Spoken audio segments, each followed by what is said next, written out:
sin postergar. Esas son las 5 preguntas. ¿Ya? ¿Cuáles son los objetos de la matemática? Es decir, lo que pretendemos es mirar la matemática no desde una teoría matemática, no situándonos en aprender una teoría en matemáticas en específico, geometría, análisis, ¿cierto? Álgebra, ¿ya? No, lo que queremos, nuestro objeto de estudio es la matemática, ¿ya? Es decir, si es una historia y epistemología de la matemática, nos interesa la matemática como objeto de estudio, pero no en sí los objetos de la matemática para ver cómo están relacionados con los otros. Para eso está el resto de las disciplinas, el resto de las asignaturas que ustedes tienen. ¿Ya? No, es una mirada exterior, ¿ya? Es una mirada desde el ser humano, desde la sociedad. ¿Ya? Esa es la mirada. Entonces, si yo quiero preocuparme de algo, tengo que preguntarme, bueno, ¿cómo está conformado ese algo? ¿Cómo está conformado ese algo que no soy capaz de tocar, oler, palpar, pero sí visualizar cuando lo dibujamos en una hoja en blanco o en un computador, en una pantalla, a través de los distintos signos y símbolos que usamos? ¿Ya? ¿Cuáles son los objetos de la matemática? ¿Y cuál es la diferencia de esos objetos con respecto al resto de los objetos? Por ejemplo, si yo le preguntara qué objeto natural está asociado a la matemática para el ciudadano común, y probablemente me digan un número. Los números son objetos matemáticos. Pero ¿cuál es la naturaleza de esos objetos? ¿Tiene sentido hablar de la naturaleza de un objeto matemático como un número? ¿Cuál es la naturaleza de un número?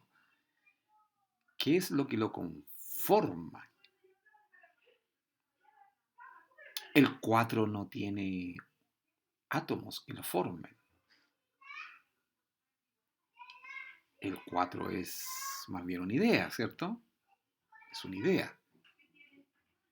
Es una idea que le permite juntar o cuantificar, eso sí, cosas de la materialidad. 4 sillas, 4 manzanas, ¿cierto? Eh, 4 unidades, 4 pacientes. Pero también sirve para cuantificar cosas intangibles. 4 puntos de vista, 4 esperanzas, 4 sensaciones de algún tipo. ¿No? Bueno, les dejo esa pregunta. ¿En qué se diferencian los objetos de la naturaleza como estos otros objetos, que son más bien ideas, como los objetos de la matemática? Entonces, hay objetos que son ideas, como por ejemplo el Quijote de la Mancha. Es una idea, ¿cierto? No existió el Quijote, no fue materia, pero uno habla del Quijote, tal como habla de una función biyectiva o de la función tangente, en trigonometría. Entonces, dentro de los objetos que no tienen materialidad, si se llaman objetos ideales, los objetos matemáticos también ocupan un lugar. Entonces la pregunta es, los objetos matemáticos son objetos ideales. ¿En qué se diferencia el resto de los objetos ideales? ¿Y en qué se diferencia el objeto ideal del resto de los objetos? Una pregunta así, esta primera pregunta se llama pregunta ontológica. Lo ontológico tiene que ver con el ser en filosofía, el famoso ser, ¿cierto? Escuchaba, ser o no ser, to be or not to be. Entonces, la ontología, por decirlo así, es la parte o sector de la filosofía que se hace las preguntas por el ser.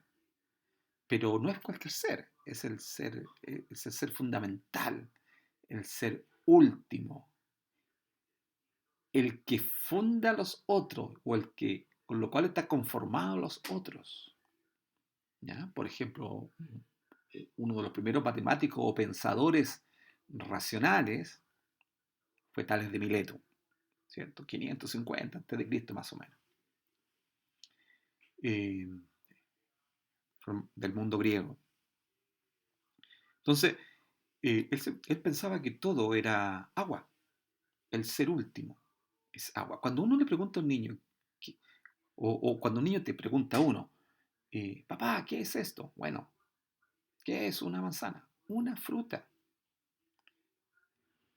Pero si ustedes se fijan, cuando uno contesta que una manzana es una fruta, uno está poniendo la fruta dentro de una familia de cosas, donde no solamente está la manzana, está el plátano, el níspero, la piña, la sandía, el melón, ¿cierto? La pera, que son muy diversos. Por lo tanto, ¿hasta dónde he caracterizado la manzana? Quizás tenga que agregar cosas, ¿cierto? Tenga que decir, bueno, no solo es una fruta, también es algo agridulce. Pero ahí también entrarán otros frutos que son agridulces. Sólido, más o menos de tamaño, eh, tiene un interior húmedo, es comestible. Entonces, quizás tenga que dar una serie de características para encerrar el objeto manzana. Ah, vamos preguntando, cuando yo quiero definir un número, ¿procedo de esa manera? Quizás sí. Por ejemplo, cuando yo digo que es el 4, digo, es un número, lo igualé. Pero ahí no termina, ¿cierto? La identificación, qué es lo que el 4 es. Ah, en general, en los objetos materiales, el objeto material tiene muchas características secundarias. ¿Ya? El objeto pelota, uno reconoce una pelota, pero una pelota no es solo aquello que sirve, que tiene una forma esférica y que sirve y que rueda, digamos. Hay pelotas de plástico, pelotas de cuero, pelotas metálicas, hay pelotas rojas, pelotas verdes. ¿Ya? Entonces, eh, ¿cuáles son las características que tiene un objeto como el número, como el 4? El 4 es, bueno, no es verde, no es duro, no es blando. ¿Qué características soporta? ¿Soporta? ¿Le puedo agregar adjetivos al número 4? Piensen en eso, por favor. Ahí investiguen. Entonces tenemos la pregunta ontológica. Eh, Otra pregunta es la 2. ¿Cuál es la fuente, fundamento de la verdad, del conocimiento de estos objetos matemáticos, ¿cierto? Y de cómo se relacionan entre ellos, de sus propiedades, digamos, ¿cierto? En el fondo nos referimos a cuál es el propósito epistemológico, así se llama, ¿ya? En el fondo hay objetos y hay relaciones entre objetos o no. Cuando caracterizo una relación, estoy haciendo una afirmación matemática. Por ejemplo, todo número natural se descompone, distinto de uno, se descompone como producto de números primos. El denominado teorema fundamental de la aritmética, ¿cierto? Entonces, ahí tengo relaciones entre objetos, números y números primos, ¿ya? Y la idea de descomposición en factores. ¿Eh? Hay altos conceptos ahí metidos en esa afirmación. ¿No? Pero, ¿dónde radica la verdad de lo que afirmé? ¿Ya? Ese es el propósito respecto a la fuente del conocimiento. ¿Ya? Entonces, esa es la pregunta epistemológica.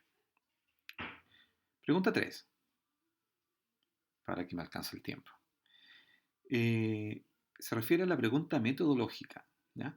¿Cómo surge nuevo conocimiento a partir de otro ya obtenido? Y esta pregunta es clave en matemática, porque ya habrán tenido la oportunidad y le han hecho las preguntas muchas veces de cómo se demuestra algo, ¿cierto? ¿Cuál es la demostración de? ¿Cuál es la demostración de que 2 más 2 es 4?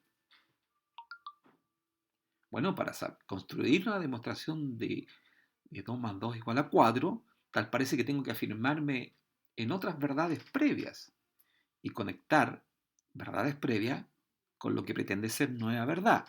Si existe esa conexión argumentativa, lógica, uno dice, tengo una demostración. Si no existe esa conexión, bueno, cosa muy difícil de probar, no tengo un teorema, una afirmación, ¿cierto? No hay tal relación. Bueno, hay afirmaciones matemáticas que pasan mucho tiempo sin poder conectar verdades primeras con lo que se enuncia. Y son las famosas conjeturas, ¿ya? Que han demorado a veces siglos en poder ser resueltas. Bueno, entonces necesito entender cómo funciona, necesitamos entender cómo funciona la matemática para saber cuándo uno tiene una demostración. ¿La demostración es única? ¿De qué depende la demostración? ¿Las verdades primeras son siempre las mismas? ¿Pueden variar? ¿Las verdades primeras pueden chocar en su sentido de verdad unas con otras? ¿Pueden o no pueden? ¿Deben ser hartas? ¿Varias verdades primeras? ¿Deben ser pocas? Por ahí vamos a ir. Pregunta 4. Esta es una pregunta ajena a la epistemología, en el sentido más estricto de este curso, ¿ya? Pero indudablemente hay un tema educativo de por medio, ¿ya? Es decir, la presentación de las matemáticas, el facilitar los procesos de construcción de matemáticas en cada uno de nosotros, es un tema que está en torno a las matemáticas, ¿ya? Que recoge elementos epistemológicos, pero principalmente uno podría llamar, esa es una preocupación de la didáctica, ¿ya? Que tiene conexión, pero que no ahondaremos por esa parte, ¿ya? Un tema así relevante para efectos del curso, y habrán leído el programa, ¿ya? Tiene que ver del por qué nos preocupamos, por qué estamos aquí, por qué estoy transmitiendo, por qué les estoy contando esto y ustedes están escuchando, ¿ya? ¿Por qué quieren ser profesores de matemáticas? ¿Ya? ¿Por qué? Debe tener un valor, ¿cierto? Debe ser importante. ¿Por qué es importante para nosotros? ¿Por qué es importante para mí estar frente a ustedes? O ustedes escuchando. Una primera respuesta, una primera aproximación podría ser, bueno, usted, profesor, tiene que ganar su dinero, tiene que mantener a su familia, y yo quiero ser profesional para mantener a mi familia y desenvolverme. Es decir, en el fondo, uso a las matemáticas para ganarme la vida. Pero esa no es la razón de fondo, ¿cierto? Porque la pregunta sería, ¿por qué hay alguien dispuesto a pagarme a mí? Y quizás a través de las becas a ustedes la oportunidad de enterarse de esto. Es decir, tiene que tener un valor social, ¿ya? Ahí entra la cuestión social. ¿Por qué es importante para la sociedad preocuparnos de estas cosas? ¿Ya? Bueno, eh, piensen respecto a lo que hemos conversado, piensen respecto a estas preguntas, vayan por los libros, eh, lean mucho y por ahora que tengan una buena semana. Gracias por su tiempo.